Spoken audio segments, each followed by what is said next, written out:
Question, questions 8 and 9. Here again, just like the fishing reel, I have a potter's wheel of radius 0.32 meters. So let me draw that really quickly. It's moving, freely rotating at 72 revolutions per minute. So I have my initial omega.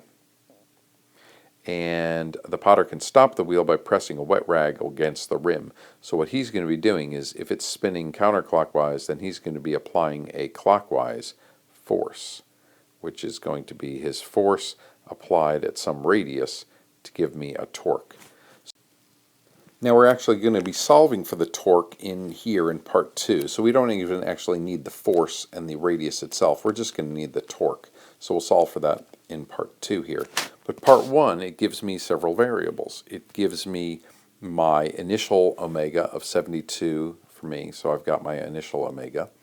It tells me that he can stop it in 2.3 seconds, so stop it tells me that my final omega is going to be 0, and my time is 2.3 seconds, and I'm looking for alpha.